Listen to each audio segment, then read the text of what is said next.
We're just going straight in for part 2? Yeah, I did decide to just shove a donut in my mouth though. Okay, that's fine. I'll let you finish that. Healthy breakfast. Yeah, I've not even had my breakfast yet. Everything's thrown off when you're on a night shift. So you must have been up early today to go to Argos. Well, I dropped Lauren off at work, so I got to hers at 7 o'clock, dropped her off, dropped George off at 7:30, and then I went to B&Q. Yeah. Then I went to the food warehouse, then I went to B&M, and then me and Lauren decided, yeah, let's just get this Hoover. But then it was out of stock, so I pre-ordered it for August, and I've got to go there later. So that's why. What Hoover is it? Getting the Shark. Oh yeah, I was just going to say we've got a Shark. Our Dyson's it's just had problems after problems. Yeah. They're not the best that they used to be. No, when we first moved here, my mum and dad, they gave us their old Dyson. And to be fair, there was nothing wrong with it. It was just heavy because it was an old one. Mm-hmm. Like, it was big and heavy, and yeah, so we just eventually got rid of it. But then we'd read all these reviews of Shark ones, and I think we got like when we ordered it was at a sale, and we got money off and things. Did I get some money off my blue light card? I can't remember. But yeah, ever since, we had one issue with it where we did think it wasn't working, it wasn't sucking up. Turned out that we took it all apart, washed the filter, everything. Turned out there was like a blockage in the pipe. It was just like dead simple to thing, but touch wood, since then we've had no issues with it. Really good. Very nice. Would highly recommend it. Alright, well, I finished my donut now. Okay.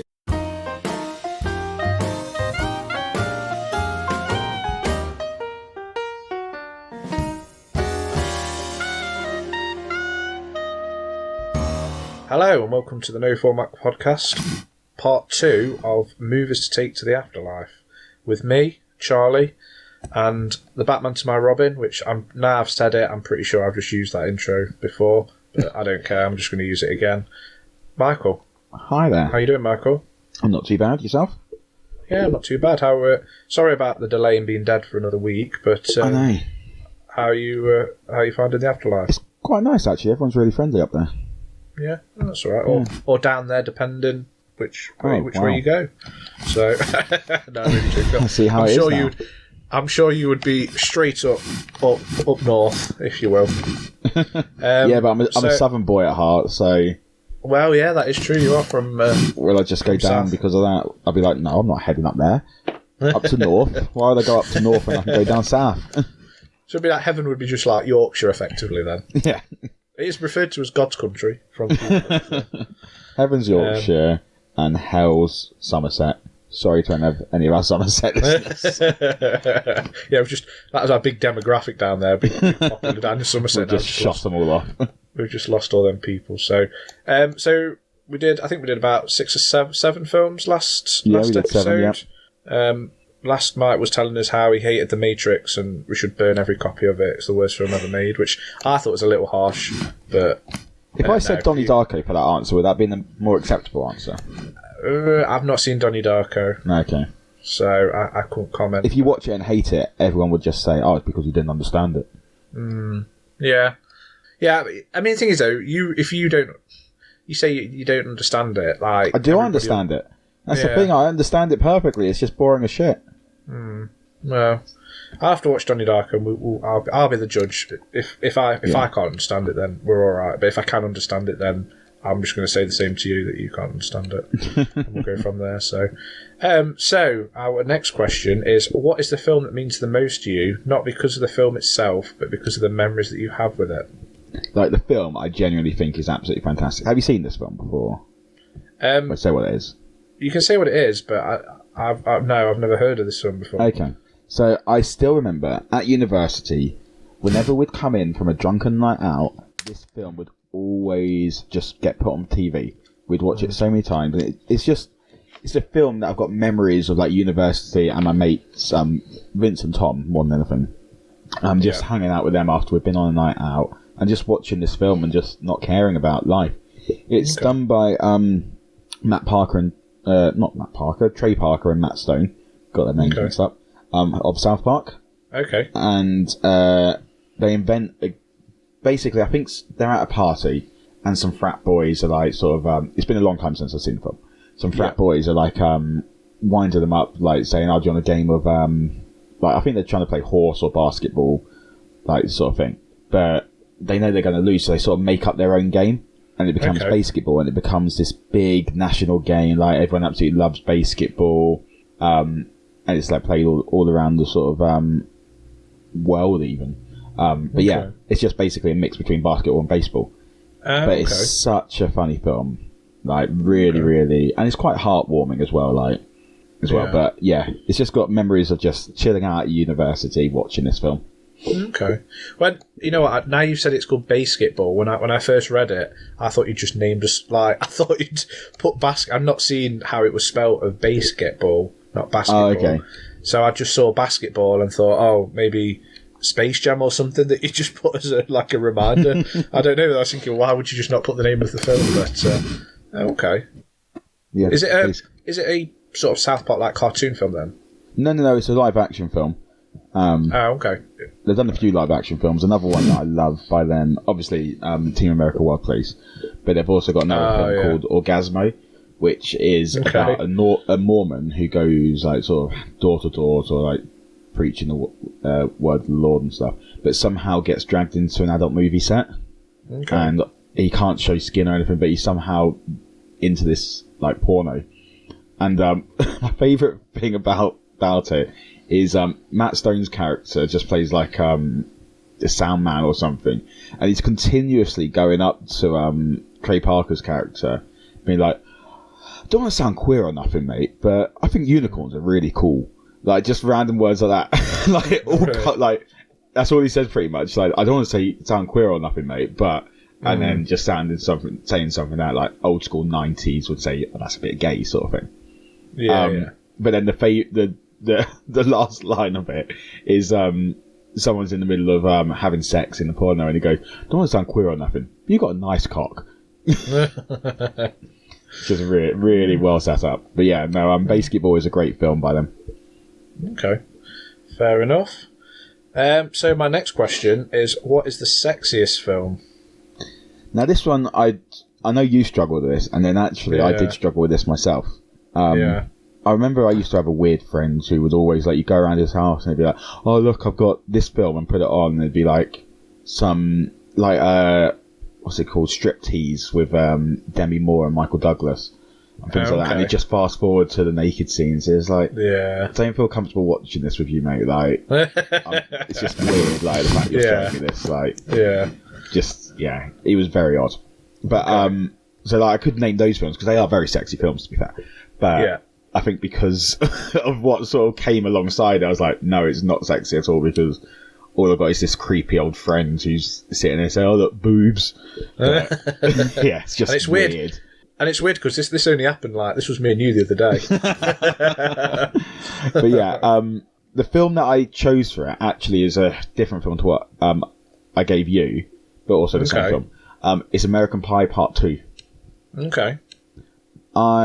It was just, I'd say I was young, and it was the first time seeing anything like that on screen.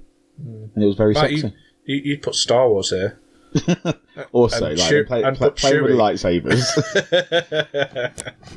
Okay, yeah. I mean, American Pie, like, to be fair, I'd probably agree with that. That's probably like the first film I watched where it was like, for the age we are, I would say we were like... I think it's the answer you put for this one in the end, or you chose in the end. But yeah, and I know for a fact we had a discussion about how, in this day and age, the American Pie films are quite dicey. Like, they've not aged well in terms of how they treat women and the idea of stuff. So obviously, that side, 100% in disagreement about it. Like, we're all for women's rights and whatnot, aren't we, Charlie? Yeah. So, but it's still sexy. Yeah, okay, fair enough. Subcategory. So, what film has given you a troubling boner or something you found sexy but shouldn't have? So now that you've put here Chewie from Star Wars. Same answer. No, Princess Jasmine from Aladdin. Okay. When she wears that red costume after she's been taken over by Jafar, and then she starts flirting with Jafar in a way to distract him. Yeah. Okay. You shouldn't feel that way about a cartoon.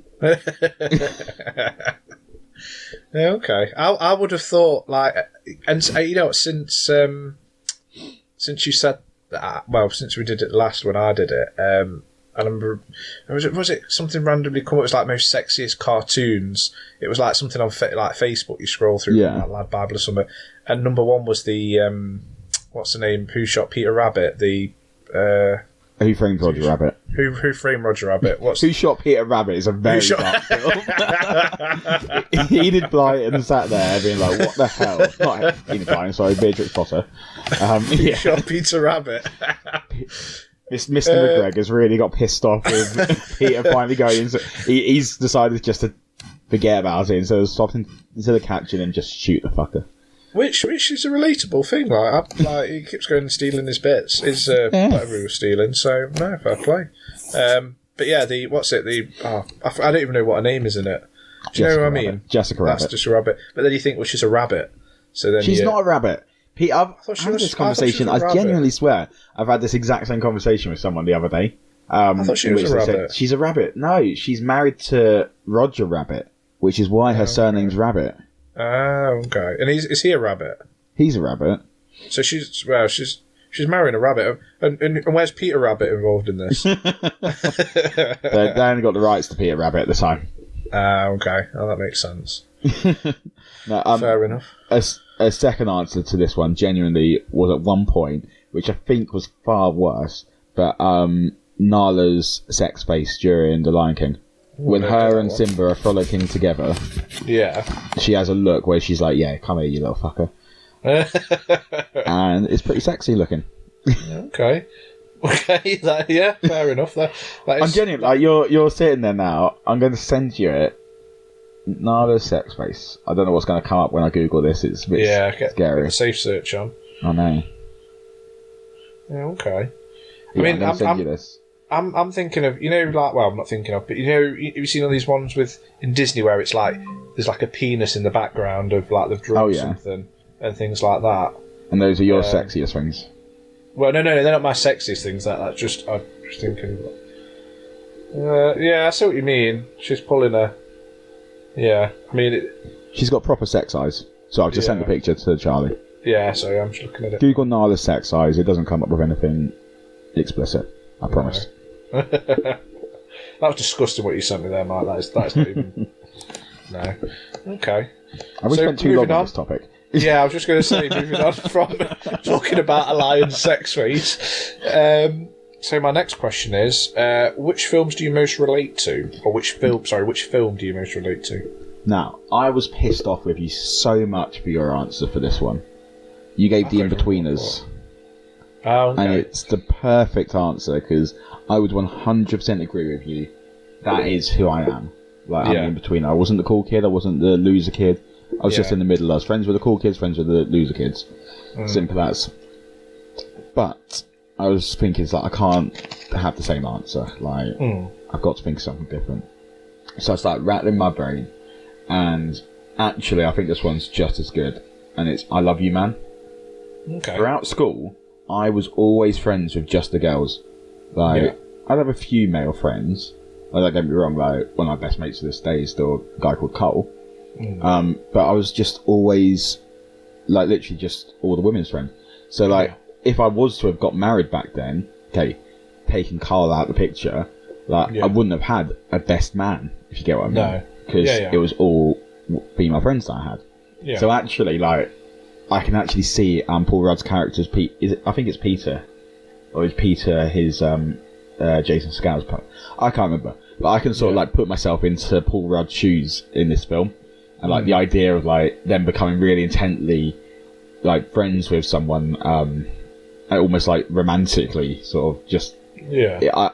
It's a great film for starters. Absolutely amazing. And I always find that I have proper bromances with people like yourself. With I always end up having bromances instead of just friendships. Okay. Again, another film that I've never seen. Have you not? No. Oh, genuinely, this one. Okay, so what films so far have we got that you got to go see? I can't remember the last. Oh yeah, Hot Rod. So I'm rewatching Hot Rod. Rewatch Hot Rod, Basketball, Orgasmo, Bullet Train, and I Love You, Man. God, you've got a busy Wednesday, Tuesday, but you've got a busy day regardless of what day it is. Okay. No, it genuinely is absolutely hysterical. It's got a great cast in it. So Jason Segel, Paul Rudd, Felicia Jones, Andy Samberg. I can't remember his name, but he played J. Jonah Jameson in Spider-Man. Oh yeah, I know you mean. And even like Lou Ferrigno playing himself as the Hulk sort of thing. Like it's genuinely got a phenomenal cast, and it's so funny. Okay. You're going to have to text me these films because I'm just going to forget after we do this episode. Text me after this episode. I'd say this one and Bullet Train are the two you need to watch. Yeah, okay. Fair enough. Next question. Which film is objectively the greatest film ever? For me, Back to the Future. Okay. It's perfect in every shape possible. Like, it gets time travel right. It's just a great film. I know, like, for most people, the answer would be, like, Godfather and stuff like that. But can I be honest with you, Charlie? I've never watched The Godfather. What? You've never watched The Godfather? Never watched The Godfather or Godfather Part 2. Two of the greatest films of all time. There's a film for you to put on your thing up. I mean, again, a film I've not seen in a while, but I've actually got a like a Godfather picture thing in my living room because I do really like the God. I'm not so fussed about the others, Godfather 2 and 3. I don't mind them, but the original Godfather is a really good film. But again, it's a really good film if you're into them kind of films. Like if you're not into them, then if I might watch it, and objectively speaking, I might disagree that it's the best film. There might be things I think, actually, is that really as good as everyone thinks? But for me, objectively, just because I think so much dedication has been put into making this film, it is Back to the Future. Yeah. So See, I love the theme song from Back to the Future. It's probably one of my favourite theme songs. I do like, and I always have I've been to Florida quite a few times to like Universal Studios, and I don't know why, but when I hear that theme song, it always takes me back to that because I remember walking through into Universal Studios and that song playing. Like, because obviously it was Universal film. Well, Universal film. They used to have the Back to the Future ride, which was like a Motion Master one where you were sat in the car and but it was like a huge car kind of thing. It wasn't, and that was actually quite a funny story. They had somebody dressed up as Doc. Yeah, it was the Doctor. Doc Brown. Yeah, and I'm sure it was my mum. Well, we went to have a picture, but we thought it was one of the ones where it was like just stood really still and made us jump as we. Oh really? Had a picture, but that ride they got rid of that ride. It's now the Simpsons one, but that was good. I did enjoy that. You'd have loved it. You'd have absolutely loved it. I love it. I remember going to see Back to the Future in 2015, the period that there's obviously Jump to the Future in. I remember watching all three films back to back. Sat there with a Marty McFly future cap on while watching it. I'm obviously going to see the musical this weekend. And by this weekend it's already gone because it's back in December when we're recording this. Back to the Future. Back to the Future. So a bit of time travel here in this podcast episode. Absolutely loved the film, and I'll tell you a bit about why in a bit. Okay. So my next question is: which film is the one that you've watched the most? And it is, well, it was between two, and I couldn't decide which one it was definitely going to be. So the one I haven't chosen, and I'm pretty sure this definitely isn't the answer the more I think about it, is the latest Muppets movie with Jason Segel. It's my go-to hangover film. If ever I'm feeling like unwell or something, I'll put it on. I love it. Like, it's just a feel-good film. And another film that you'll cry at the end for. I remember my sister-in-law came around a few weeks ago to look after George, and me and George were just watching the film, and my son, being George, and was just watching the film before getting ready to go to work, and she came in and was just watching it with me, and she was like, that was just a nice film. I was like, it doesn't harm anyone, it's just a nice film. It's funny, it's heartwarming, doesn't go to make any big sort of like announcemements or anything. So it could have been the Muppet movie that was going to be, or the Muppets, should I say, that was going to be my most watched film. Okay. And the more I thought about it, it's definitely not, because Back to the Future I've probably seen well over 200 times. Yeah. Back to the Future is my answer. The reason I know I've probably seen it well over 200 times is because when I was in Exeter on my placement year, I lived in hospital accommodation, which had no TV signal, no internet signal, no phone signal, and the only thing I had on me when I first moved there was a Blu-ray DVD copy of the Back to the Future trilogy. Oh, okay. So I don't know whether my love of the Back to the Future film is Stockholm Syndrome, because I just watched it so many times. Yeah. But I watched it with a DVD commentary. I watched it with all these sort of like the special features telling you all the facts about the Lone Pine Mall and the reason it changed to Lone Pine Mall and stuff like that. Yeah.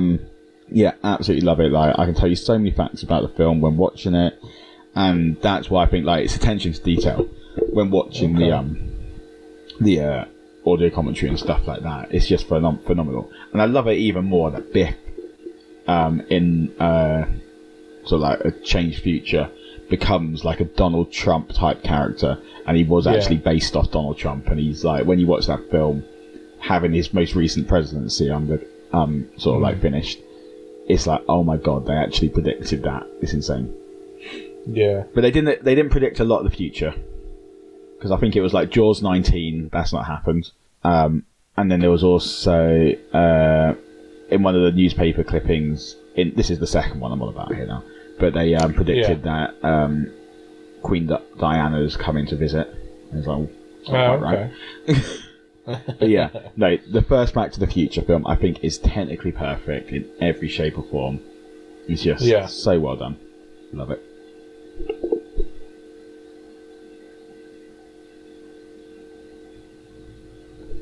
You still there?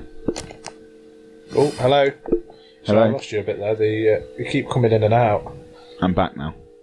You're back now. That's better. We'll cut this bit out. That's better. Yeah. Okay. So I mean, one thing about Back to the Future and Home Alone, because obviously you got Biff from Back to the Future, and then you know the one that played his older brother in Home Alone. Yeah. The one that's like a bit of a bruiser. I always used to think they were the same person. Like that was him when he was younger. Considering Home Alone came out in 1990, sorry, and Back to the Future 1989, or it might be 98. It doesn't quite tie in unless he no. The future. but they remind. Well, has he gone Back to the Future? Has he just got like left there? Like, but I don't know. They always reminded me of this. And obviously, I knew with the time difference. Well, with when the films were released and everything, it was physically impossible. But I always used to think it was the same person that played him, because they always looked like, even played like a very similar character. But yeah. So our final question. So, what film has made you laugh the most? You've sharted yourself. I've just added that other bit. I noticed that, Charlie. I remember going to see Borat when it first came out at the cinema. And I was in, like, genuinely, I'd say I missed about 50% of the film. I'm losing you, I'm afraid. I can't hear anything. I'll start it all again. I still remember going to see Borat at the cinema. I would say I probably missed about 50% of the film from just laughing so hard. Like, I found it just so funny, it was insane. Obviously, like, I could not breathe during the end sequence, you know, where they have the naked fight in the hotel. But it was the shock value of it, wasn't it? It was just so shocking that he'd actually done this, and that the Americans just fall for it, hook, line and sinker, and were so shocking in what they sort of revealed about themselves.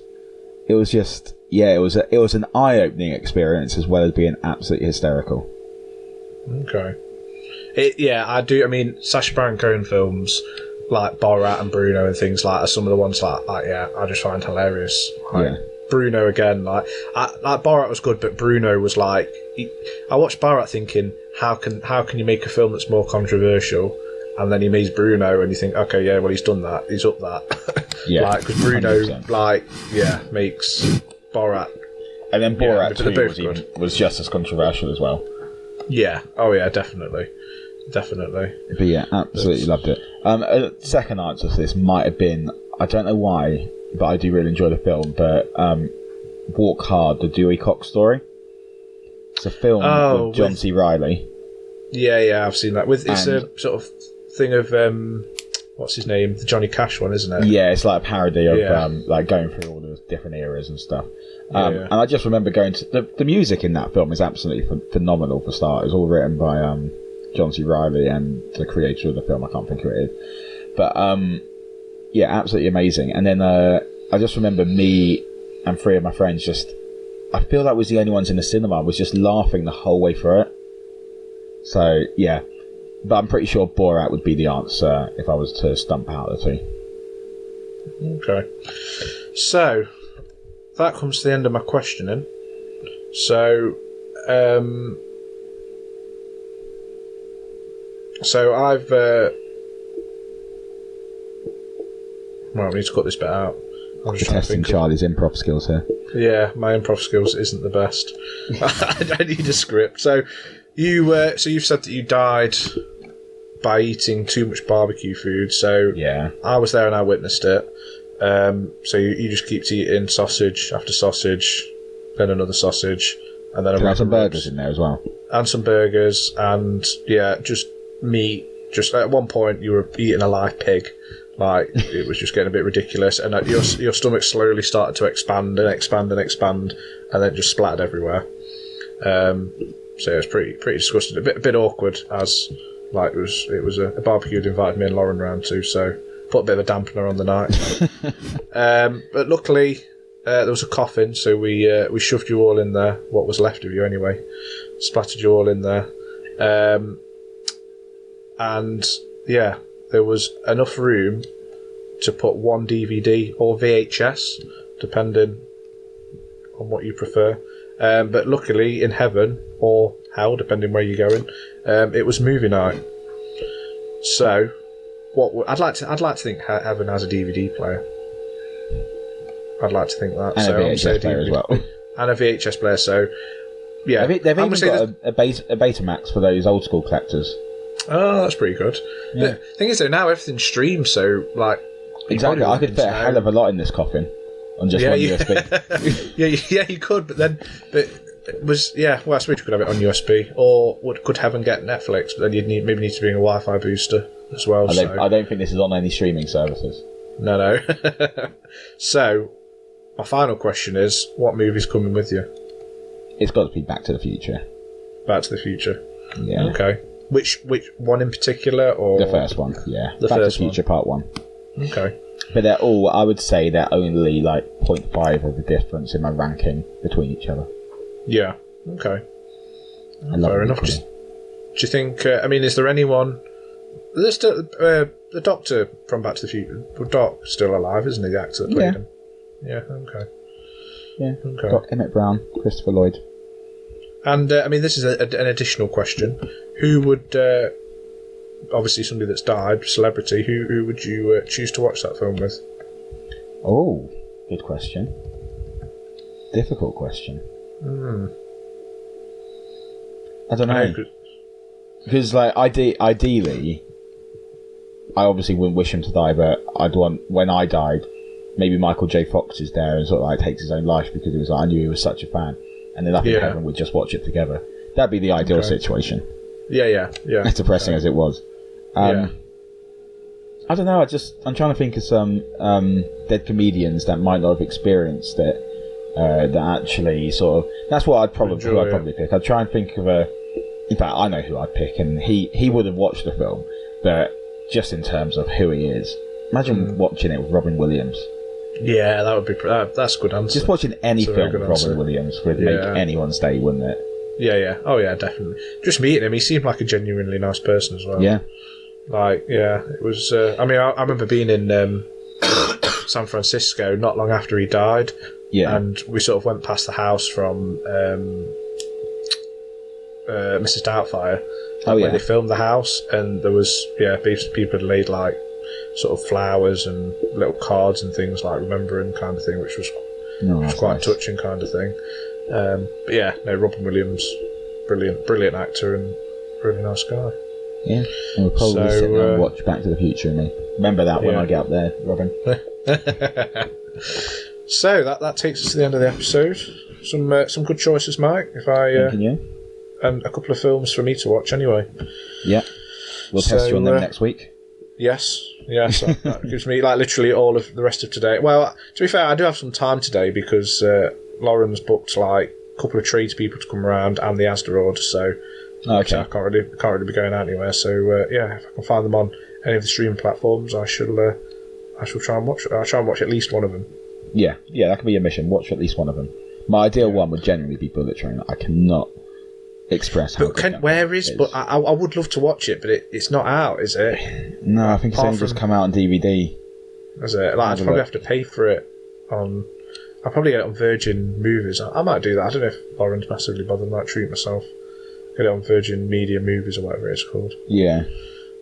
But treat yourself, mate. Treat yourself. I'll treat myself. But no, thank you to our listeners for listening. I suppose to thank you for answering the questions that you wrote. No problem, Charlie. No problem. I didn't write them. It's the great Brett Goldstein. Okay. Hercules from Thor: Love and Thunder. Oh, is it? Yeah. Okay. Is he the one that was in the end credits? Yeah, but he's in. Oh, what's it called? Ted Lasso. That's the one who plays the hard, Vinnie Jones footballer. Yeah. Oh, I didn't realise it was him. Yeah, absolutely loves films. Okay. The only thing I can remember seeing him in is Ted Lasso, and he always plays that kind of grumpy character. That I remember. Apart from obviously Thor, I've not seen him in anything else. He's a he's a character who always plays the sexy love interest in shows that I've seen him in. Okay. He's the sexy neighbour next door in a show called Drifters, things like that. He's a great guy, a great actor, and he seems like genuinely a decent guy. On his most recent stand-up show, he does a 6-minute rendition of Muppet Christmas Carol. Okay. See, I couldn't imagine him ever doing that. Yeah, he loves the Muppets. He thinks they're the best things in the world, and he interviewed the Muppets about the Muppet Christmas Carol as well recently for Entertainment Weekly magazine. Oh, okay. Is he English? Yeah. Oh, okay. He writes Ted Lasso as well. Oh, okay. Well, I've learnt a lot of things. I'm just on a little IMDb of him, things he's been in, but apart from Ted Lasso, Doctor Who. Yeah, very talented guy though. Very funny guy. Okay. Very good. Well, at that, I shall. We'll leave it at that. So, what we got planned for next week, or have we not got anything? We've not got anything planned yet. No, we're not going to say what we're going to do next week. I think you've got a themed episode planned, haven't you? Oh yes, I do. Yeah, thank you for reminding me. I couldn't even remember. That's right. So that's what we'll probably be doing next week. Yeah. All right. So thank you for listening, and we shall see you all next week. All right. Bye bye. Bye bye.